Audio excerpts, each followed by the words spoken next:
So you already know Boxo's whole struggle, right?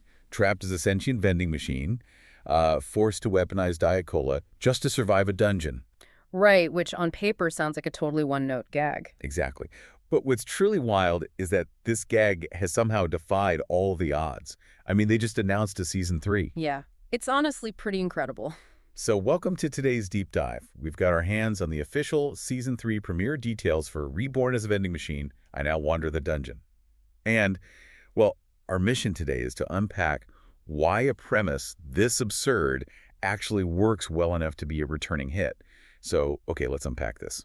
Well, to really understand the longevity, we have to look at how the series uses its own creative constraints. Yeah? Because, based on the original light novels by writer Hirokuma and illustrator Itsuo Kato, the thrill isn't watching some standard hero overpower a monster with a giant sword.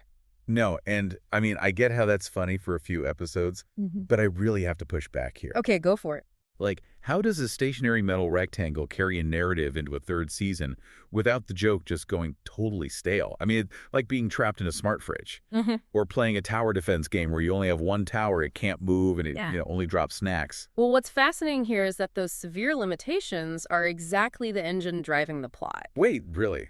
Just the limitations? Yeah, because taking away a protagonist's standard agency, it forces this highly inventive problem solving. Oh, right, because he can't just punch his way out of a bad situation. Exactly. It's watching Boxo figure out how dispensing a boiling hot can of corn soup at the exact right millisecond can melt a freeze trap and save his allies. Wow, okay, yeah.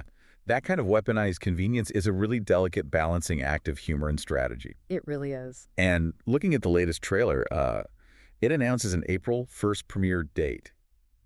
Which, I mean, releasing a show about a heroic vending machine on April Fool's Day, that feels like a deliberate meta joke, like a wink to the audience. You definitely think so, right? But the release is completely real. Oh, wow. Yeah, and that delicate balancing act you mentioned, that's precisely why retaining the original creative team for season 3 is just so vital. Right, because you can't just hand a concept this fragile to a brand new studio and hope it works. No, absolutely not. So director Takashi Yamamoto is actually returning to helm the series at Studio Gokumi and XIZ. Okay, that's huge. It is because his specific direction is really what makes the physical comedy of a completely stationary box visually engaging. Yeah, and I mean, having Tetsuya Takahashi back writing the series composition helps too, right? Oh, definitely. And alongside character designers Takahiro Sakai and Naoki Yamuchi, it really locks in that visual and narrative continuity. Which is so important because Yeah. if they swapped out the crew midstream, the bizarre logic holding this whole dungeon ecosystem together would probably just collapse. Yeah, I think it would. And maintaining that oddball tone, it extends directly into the new music reveals in the trailer as well. Oh yeah, the music. We have the opening theme, which is Jihanki Zumu by Varush. Right. And then the ending theme, Makuru Meku Rendezvous, performed by Fuomako from Holla English. Which is just a perfect choice for this series. It really is.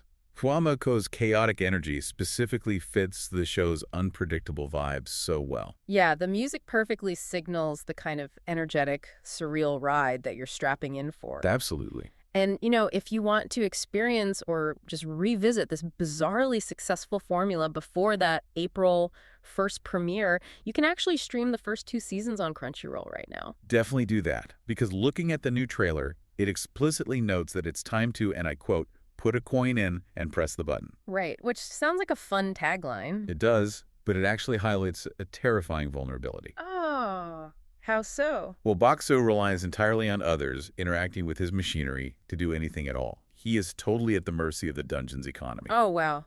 Which leaves you with a serious logistical nightmare to ponder. What exactly happens to our hero if the inhabitants of this fantasy dungeon just stop carrying loose change?